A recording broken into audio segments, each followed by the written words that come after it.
Hello, and welcome to Conversations Worth Your While, a show in which I chat with authentic, heart-centered experts about interesting topics to spark, inspire, and motivate personal and professional change. This conversation is worth your while if you'd like to increase the loyalty factor at work. And that means how loyal you feel to your organization. It also could be about increasing the loyalty factor among your staff. And we want to do this because we want to decrease turnover and develop the talent that we have in our organizations to create happy, satisfied workforces, because they are who move the organizations towards their missions, toward their visions, toward their values. I'm Linda Bucher. I'm a speaker and a master certified life coach. And after living the life of a chameleon and feeling like a victim for 45 years, I finally discovered who I am. And I connected with my passion and my purpose, and I reinvented my life to align with my true self. I've become a happier, a more confident, more fulfilled person because of it. But most importantly, this transformation has resulted in me unleashing my gifts into the world. And my mission is to help you do the same in your life, because you have important gifts to give to the world. You have a splash to make, and you can't do that until you become clear on your purpose, until you harness your gifts and align your energy and your direction and free yourself from the obstacles that want to hold you back. So let's talk about how to get you out of your own way and back into alignment. If you want to do that, schedule a free 20-minute clarity session with me. I'll put the link in the show notes, and it's https://makeasplash.youcanbook.me. But today, let's get back on topic. I have the pleasure of being joined by Mathew Burr of Burke Consulting LLC. And Mathew is making positive ripples in a very unique way. He is passionate about people and organizations succeeding by aligning their needs and their missions. So the organization, the people, the needs, the mission, they all need to be in alignment. So Mathew, thank you so much for being here. Can you tell us a little bit more about what you do and who you serve and why you're so passionate about it? Yeah, no, appreciate you having me on the podcast today, and always happy to join in and share what we're doing at Burke Consulting LLC. And yeah, again, it's driving HR strategy to really align with the needs and mission of any organization. I primarily work with small organizations, small to medium sized, and work on not only the HR compliance piece and the employee handbooks and all that fun stuff that we deal with on the HR forefront at this point, but also a lot now recently with the coaching and mentoring of executives down to entry-level leaders, and trying to again proactively address some of the issues that I see in the workplace related to turnover, conflict management, accountability, workplace communication, and looking at ways to take what I've learned over the last 16 or 17 years working in the HR field, and really proactively set organizations and people up for success. I mean, you got to remember that your people are your biggest asset, your biggest liability. And what are we doing as leaders to help evolve and develop our current workforce as well? So, well, it's a very beautiful thing that you're doing. So we're all leaders. So I know the listenership of this podcast are lifelong learners. That's what everyone has in common. We love to learn about lots of different things. That's why I bring so many different topics onto the show and so many different leaders in their own right. And so we're at least the leader of the thing we're working on. If we're not in a management position, that doesn't mean we're not leaders. We're leading by example. We're leading by how we show up in the world, by how we show up at work, and how we show up at home as well. So let's talk a little bit about loyalty, because when people are unsatisfied and unhappy, that loyalty factor goes down. It goes down in our personal lives. We know that for sure when it happens with the relationships, and it happens at work as well. So let's talk about this loyalty factor. What are your viewpoints on loyalty and how it pertains to helping humans and organizations to be more successful? right. And again, I think that you look at any type of organization, we're investing in people when we hire people, right? I mean, sometimes it takes 6 months to fill certain roles. So there's a tremendous loss in productivity. There's a tremendous loss to the organization when we have continuous churn in positions, continuous churn in departments, or not being able to fill positions at all, right? We're losing some of that. And I think when we talk about loyalty, we talk about employee engagement and satisfaction. We are recruiting, retaining, and growing not only the workforce, but also evolving the organization. I think there's opportunity to continue to look at ways to do that. And, in any organization, if you can find that engagement and that loyalty, I think you have tremendous, there's tremendous value and frankly, opportunities there to not only recruit, but also grow talent globally at that point. I mean, you look at certain surveys now where you've got Gen Z potentially turning over jobs 33 times or 30 times throughout their working career. That's hard to keep people more than 18 to 24 months. So, I mean, again, we've got to kind of look at things we're doing in the workplace. How do we continue to pivot and make it a satisfying place to work and have people remain loyal to us? Because again, you train somebody for 6 months, 12 months, 24 months, and then they're out the door being promoted to your competitor. You just lost all that knowledge, skills, and abilities in 2 weeks, right? I mean, so those are things you've got to kind of take serious and say, where can we get better as organizations and organizational leadership for sure? Yeah, that's a really staggering statistic. When I got out of college in like 1985, so it was a long time ago. And back then it was like, where do you find a job where you can park your butt and stay there? Yes, you expected to grow with the organization, but you thought long term, you thought, where's a great place to work that I can work? And I worked at my first job for 20 years in that. I did change departments. I did get promoted, right? But it was 20 years. So it was kind of like we weren't even thinking about loyalty or satisfaction way back then. We were thinking about, oh, where can I stay gainfully employed, right? And now people are different. Now satisfaction and life balance are really important factors.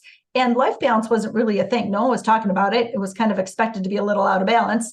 And now people want more. They want to feel good about what they're doing. They want to feel fulfilled about what they're doing. All of my clients come to me when they don't know what's next. That's one of the big, they're like, I don't think I want to be where I am. And I remember having this client. She was an executive, and she was the only female executive on the floor. And she said, I seem to get like the crap work. I don't know how that happens. Is it because I'm a woman? I can't be sure. Or is it just me? Is it just that I'm not, doing well? But she got promoted all the way to that level. So that was huge. And we had to do a lot of work inside to discover who she is, to build her own confidence in who she was, and to cultivate her own leadership, the internal things that need to happen for us to show up as good leaders. And when that happened, what was beautiful is instead of saying, she came to me like, what job should I get next? Because she was ready to leave. And she came to me and she was like, it was like the Pina Colada song, like, oh, it's you. I love my job. I love this organization. She changed things within herself to cultivate that leadership inside of her, she recognized that loyalty factor that she had. She recognized how to show up differently at work. And then she loved her job. And as soon as she started showing up different, everybody started treating her different. So we have within us what we need to make our work the way we want it, to show up in a certain way, to become leaders in our own rights, because we all have that leadership inside of us. So I thought I would just share that.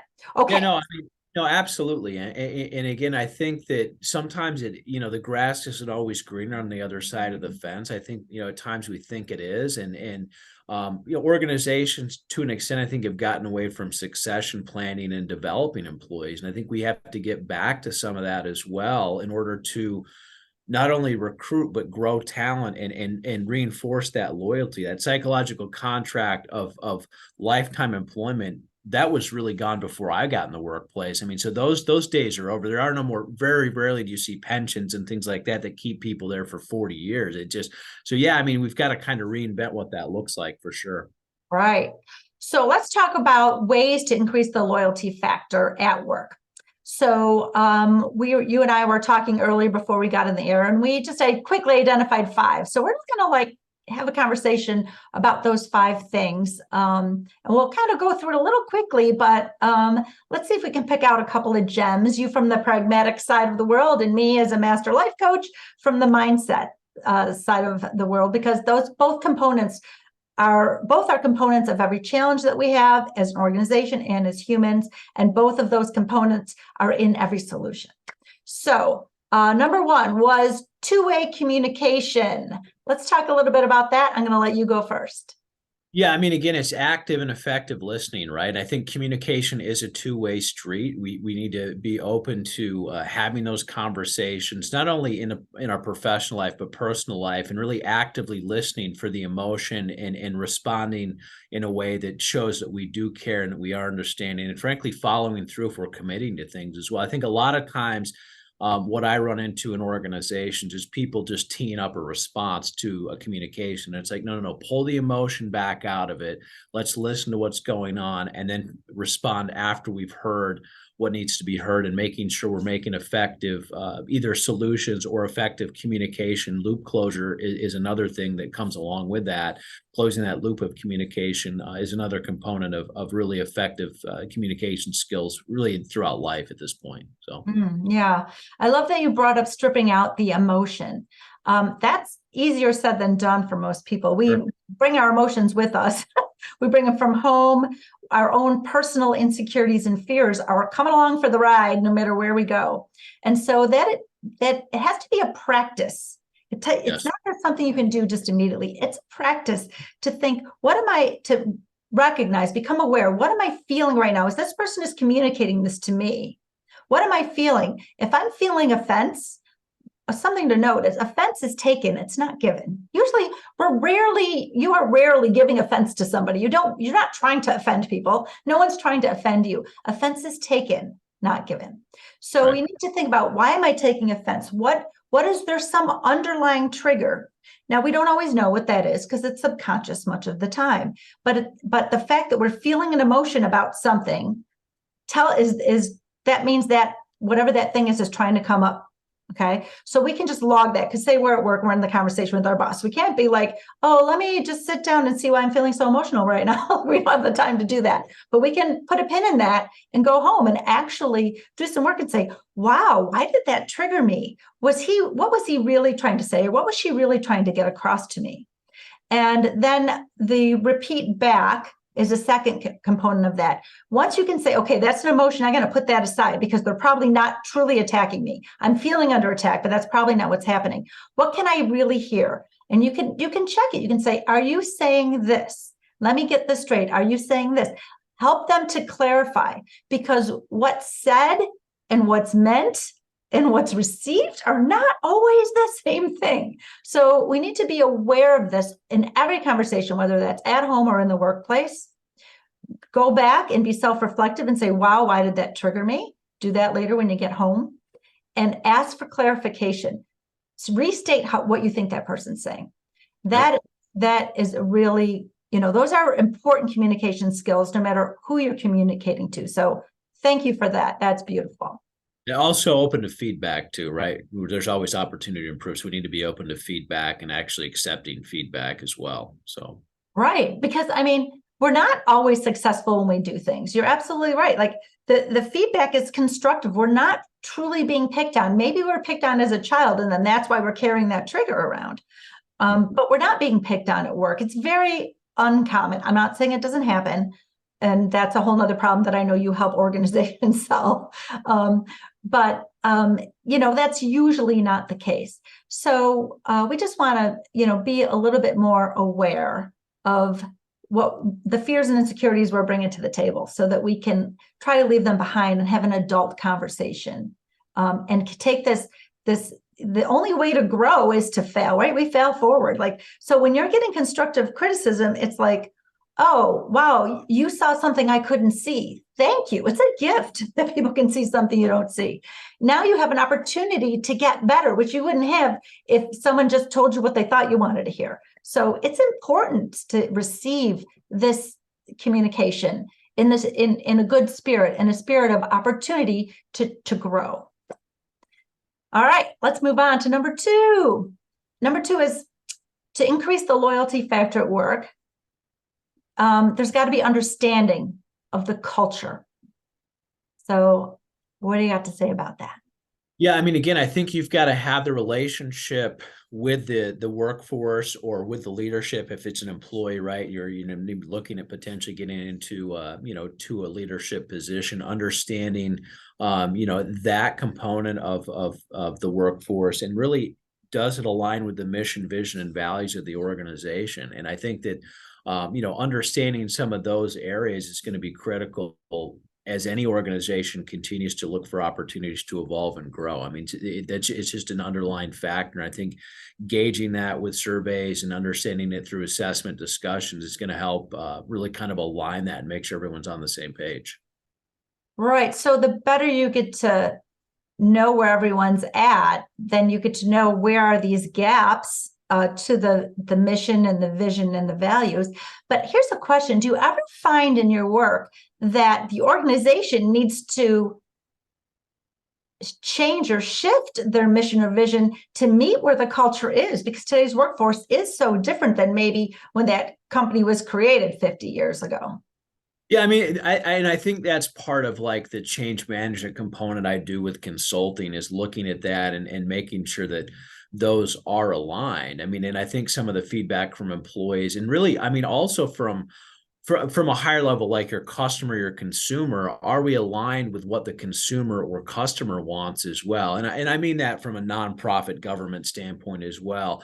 But I think those are factors you've got to take a look at and say, does the mission need to evolve? And I think those are questions you have as part of some of those surveys with your internal workforce and your your consumer as well. But yeah, I mean, and again, I think there is opportunity to even look at evolving or modifying that mission and vision for sure. Absolutely. I totally agree with you. So, Yeah. I think what we're both talking about, and we've said this word a couple times already today, is alignment. So personally, I as a coach, I'm helping people discover who they are because I said this to anybody, you are the one you've been waiting for. All that hoping and waiting for outside circumstances and your boss to change and your employees to be better and whatever, that's all outside of your control. And you are the one you've been waiting for. So I talk a lot about, we got to learn so much more about who we are. Once you learn about who you are, then you've got to like align your self, your gifts, your talents, your focus, your direction. Because when you're all in alignment, that's how we make that splash that we're here to make in the world. That's how we make that splash that ripples positively. It's how you make that splash in your organization. So you've got to be aligned to who you are and your gifts and your talents. So that's where HR comes in. They've got to recognize these employees. Where are your gifts? Where are your talents? Maybe you're in the wrong job. Maybe you're going to shine so beautifully if we just put you over here and do this thing, because these are your gifts and these are your talents. And it's so much easier as humans for us to align our direction and focus once we know our gifts and talents and once we know that purpose. I've had wonderful bosses and organizations that let me know where I fit in the big picture. Like, here's what we're trying to accomplish. Here's our big vision. Here's why what you're doing is an integral part of it. And I've had horrible bosses that just said, do this and do that and do the other thing. And I couldn't feel that purpose, which then means I was unfulfilled. So I'm either unfulfilled because I'm in the wrong job and it's not in alignment with who I am and my gifts and my talents, or I'm unfulfilled because I don't even understand where I fit into the big picture. So knowing, the alignment is what we're talking about. We're talking about aligning vision and mission of the organization with the culture of the employees and aligning the employees to be in the best place possible to develop that talent. So everyone's successful all the way around. So it's a beautiful thing. And I mean, and again, from like a self-reflection, emotional intelligence component, sometimes we have to look in the mirror and say, is this the right culture? Is the job the right fit for me? I mean, and those are conversations that I do have with employees that maybe it is time to go look at doing something different. I mean, and I never try to drive people out of an organization, but if it's not the right, not the right fit, I mean, those are some, really, I think, self-reflective moments and growth moments for everybody. And I mean, like you said, I've had the same thing. I've had good and bad bosses, and I've learned from both. This is the way I want to do things, and this is the way I don't want to do things. And I think there's that opportunity from internal culture to take a look at that as well, to make sure that you are aligned personally with the mission, vision, and values of the organization you're in right now. So. Mhm. Yeah.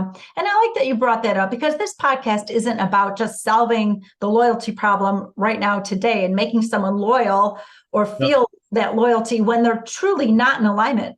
I mean, I left the corporate world at 45 years old because I was so far out of alignment of who I am. I was climbing the rungs, the corporate ladder, climb, and I got, maybe 3 rungs from the top, and I realized my ladder was leaning against the wrong building. This is not where I want to be. This is not what's important to me. At 45 years old, I was a widow with 3 small children. And, I was like, I'm out. Right. Well, what are you going to do? I don't know, but I'm out. And I discovered that my purpose is to be a coach and to help people to, realign with who they are and make this splash. So I've discovered that. And I took the leap at 45 years old.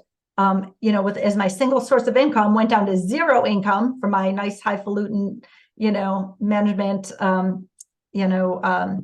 salary. But I truly realigned to who I am, and I am a happier, more fulfilled person doing what I'm here to be doing. So I'm glad that you brought that up. And if there's anyone in our audience and you really, truly know that you're in the wrong place, truly know that you're in the wrong place, then you do owe it to yourself to discover what's next for you.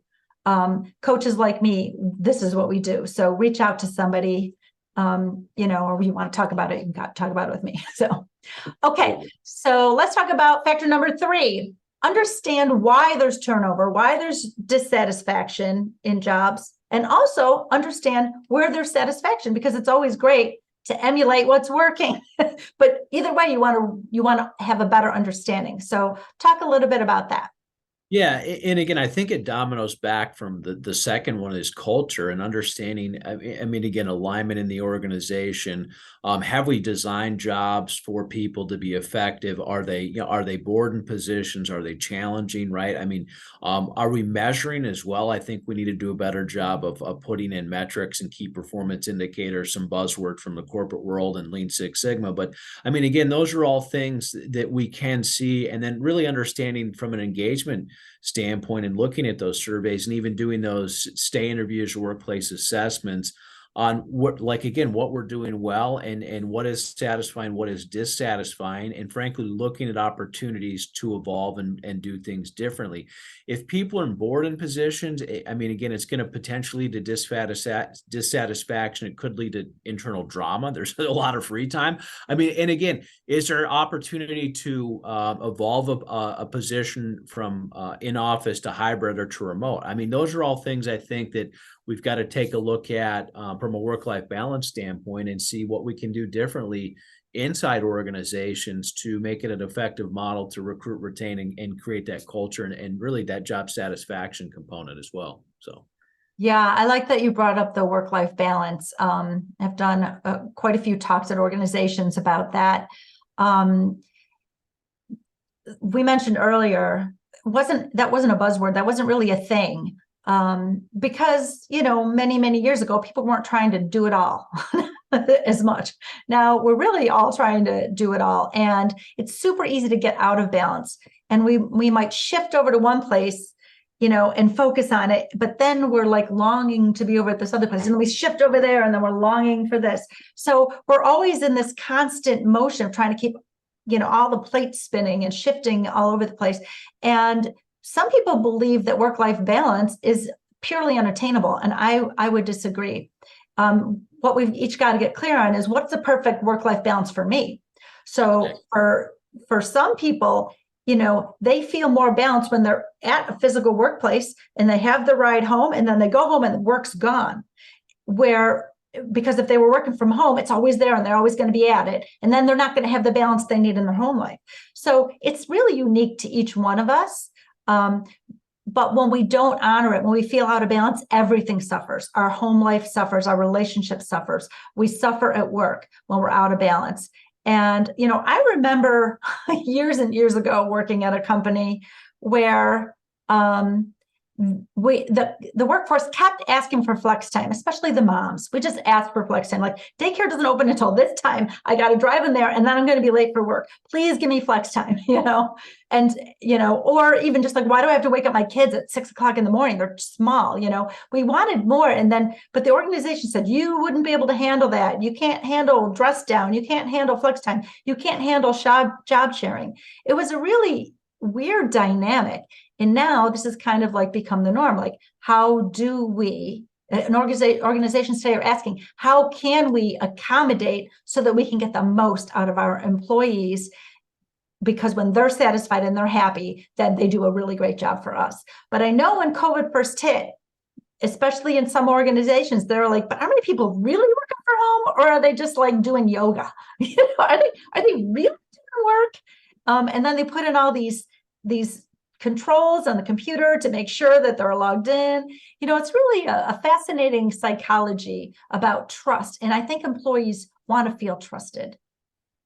Yeah, I mean, it goes back to theory X, theory Y management, like a McGregor study from the 1950s. And it's another thing I use with my coaching is you can't have this. I mean, there's got to be a trust factor. You've got to empower people. You've got to think that people are here to, to do a good job for a good wage, right? I mean, that's that psychological contract component. But again, I think that there has to be empowerment and trust in any organization. And I think the sky's the limit to evolve and look at ways to recreate and make yourself really employer of choice, right? So right. Okay, we're going to talk super quickly about the next two because we're getting kind of long in our talk here. So it's so fascinating. Okay, the consistency factor, that's number 4. And this doesn't mean consistently show up at work. That's not what that means. Why don't you explain about what we mean by this? Yeah, it's a quote I use a lot, and it's people who do stuff consistently on time surpass talent and gifted. And so really what that means is, are we consistent in our process? Are we disciplined? Are we consistent in the way we're treating employees? Consistency in policies, conflict resolution, feedback, accountability. Those are all things you can think of from an internal organizational standpoint. Consistency, I think, will set you apart as an employer leader. I mean, it's the same thing in the gym. If you want to get in shape, you got to go work out all the time. I mean, you got to eat a disciplined diet. You got to be consistent. You can't eat great for a week and then go eat chicken wings every day for the next 2 weeks. It's just not going to work, right? So it's that consistency, that discipline that will, I think, set you apart from competition as well. Yeah, and I like that you bring up consistency because as leaders, whether it's in our own family or at work, we're all leaders in some capacity. Sometimes we find ourselves not being consistent in how we treat others. We want to be fair, but we know, if I really want to get this done, I'm going to ask my favorites, right? These are my favorites. These are my go-to guys. And then we're effectively leading the other people. We're leaving them kind of behind, like, well, why aren't I getting developed? How come you're developing that person and not me? And it's just because as a boss, you're like, yeah, but I need it quick, and they're going to do it quick. So I think it's really important for us to kind of step back and say, where am I lacking? Yes, it might be quicker for me to always go to my go-to person, but that makes me not a good leader. A good leader develops all my people equally in the ways they each need to be developed. And so I think that's a really important thing. So I love that you brought that up within the consistency factor. And that's just one of those areas that you brought up. So, all right, we got to move on. We got to move to conflict resolution. That's our 5th and final way to increase the loyalty factor. Yeah, and I mean, I struggle with this one in most organizations as I support, and not me personally, but as a human species, we're conflict avoidant. I mean, I think everyone knows that. I don't want to deal with that. Not today, not on a Friday at 4 o'clock.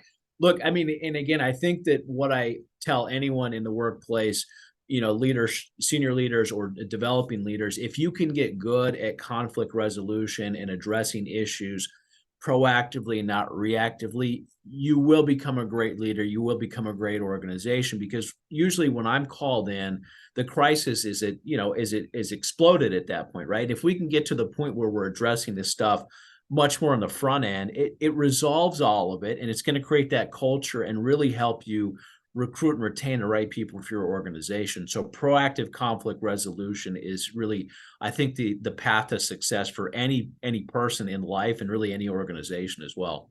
Right. I love that you brought up, these basically, if you do the other 4 things you already talked about, you're going to have reduced conflict. So oh, absolutely. Yeah, exactly. Like that's like super important. And conflict resolution, really, you're right. We are conflict averse as humans. We don't like it. Nobody likes it. Although I do know some very argumentative people, but that's because it's like a game for them. That's a whole different Unless it's politics and everybody's all in on that at that point. Yeah.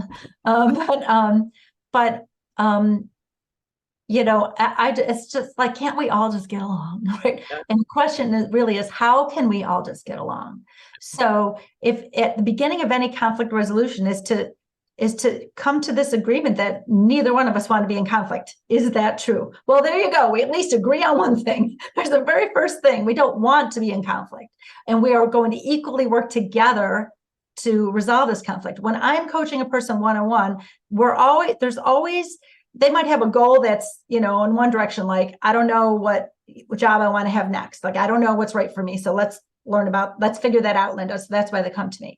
But what happens is there's obstacles in the way, and the obstacles are usually conflict related. Many of them are personal and internal obstacles, but also obstacles with relationships. That happens all the time. Like, but I can't breathe around my parents, or, my sister's always judging me, or, my best friend ghosted me, or there's always some conflict that they don't think is in the way of their goal. So it takes a while for them to bring it up, and then get them like, yeah, okay.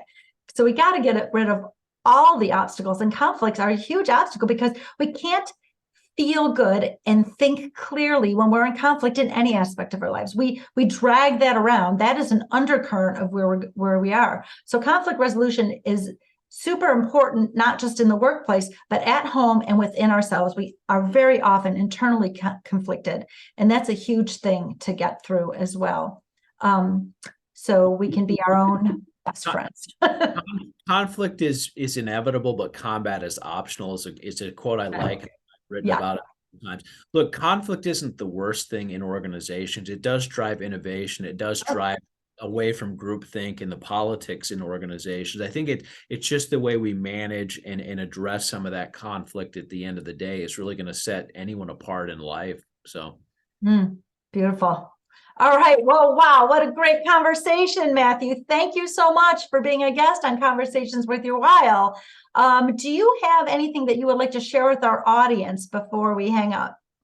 Yeah, no, I mean, again, I think one thing I can offer is a free session if anyone is looking for, coaching on the HR component or any HR questions. Happy to have that. Get on the phone with me, and we're going to provide my contact information at the end of the day. And I did recently write a book on Boxer HR career, talking about building a consulting business and how that whole process is happened for me over the last 8 years, really from scratch to what it is, or from nothing up to what it is today. So it's been quite a ride over the last 8 years, but happy to have it and wouldn't want anything different at this point. Beautiful. Thank you. I will be sure to put that in the show notes. So thank you. And once again, I'm Linda Bucher, a speaker and a master certified life coach. And I have a question for you, listener. Do you feel stuck and unfulfilled or out of alignment in your life or your career? I can help you to discover that you are the one that you're waiting for. That's it. It's you. So let's talk about how to get you out of your own way, back into alignment. And you can do that by scheduling a free 20-minute clarity session with me at makeasplash.youcanbook.me. So that's our show. Come back next week for another topic, you lifelong learners. It's going to be good. Another topic to help you grow. And be sure to subscribe to my YouTube channel. And don't forget to click on that little bell that will remind you each time I release a new video. I'd like to thank Mathew Burr of Burke Consulting, LLC, for being here today. And I'd also like to thank you, devoted listener and lifelong learner, for sharing your time with me today. Once again, I'm Linda Bucher. And until next time, please subscribe and make sure you've made this conversation worth your while by fueling the spark that it ignited.